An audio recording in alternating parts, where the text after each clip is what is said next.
गाइजहरु है मैले चाहिँ आज चाहिँ भट्टीमा आगो बाल्दैछु है। भट्टीमा आगो कसरी बाल्ने यो चाहिँ तन्दुर भट्टी हो। यसमा चाहिँ नान रोटीहरू सबै बन्छ हैन।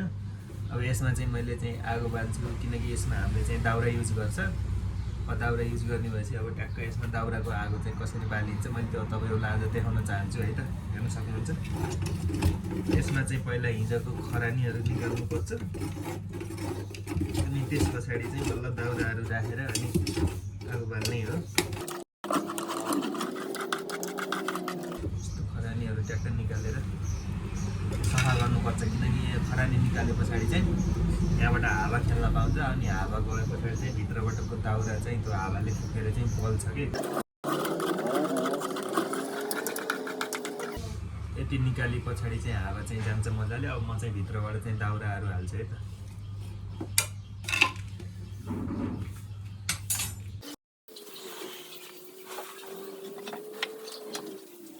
हेर्न सक्नुहुन्छ कतै ठुलो ठुलो दाउरा छ है। यो ठुलो ठुलो दाउरालाई चाहिँ यहाँ भट्टीमा ट्याक्क हालेर चाहिँ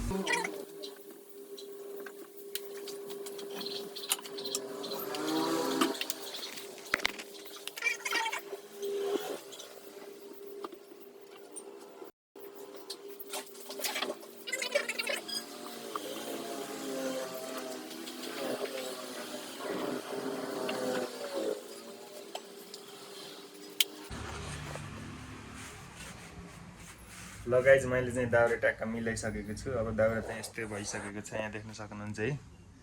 अब ट्याक्क यहाँ चाहिँ सल्काइदिने हो। अनि ट्याक्क सल्काइदिए पछाडि चाहिँ मजाले बोल्छ अनि पुरा यो दाउराहरू सकेर कोइलाहरू बनाएर ट्याक्क पारेर आगो सल्काउनुपर्छ। सल्काउनको लागि चाहिँ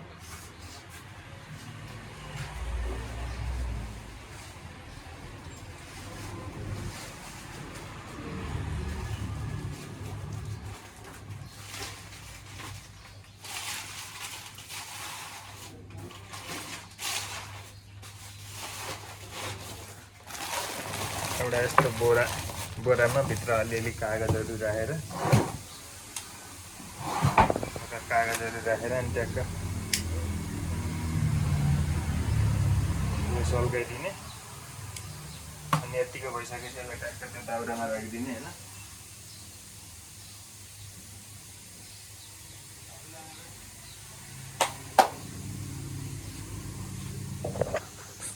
चट्ट पारेर हेर्न सक्नुहुन्छ यहाँ यस्तो मजाले सल्किँदैछ। यसरी राख्दै पछाडि चाहिँ अब सल्किन्छ यो चाहिँ। अनि त्यसपछि अब देखाउँछु है त बले पछाडि कस्तो हुन्छ अनि मैले देखाउँछु हजुरहरु। ल है त गाइज अब फाइनली आगो चाहिँ सल्किन सुरु भइसकेको छ। देख्न सक्नुहुन्छ यहाँ चाहिँ टक्क लाएर यसरी। अब यतिको भइसकेपछि मजाले बल्छ आफै बलिरहन्छ अनि आगो चाहिँ रेडी हुन्छ अनि भट्टी चाहिँ मजाले तातेर त्यो दाउराहरू चाहिँ सबै खरानी भएर कोइलाहरू बन्छ अनि भट्टी मजाले तातेपछि त्यसमा हामी नान रोटीहरू सबै बनाउँछौँ। गाइज फाइनली हाम्रो आगो चाहिँ एकदम बलेर रेडी भइसकेको छ देख्न सक्नुहुन्छ है। चट्ट लाएर बनाउँछौँ guys. Thank you guys watching for this video.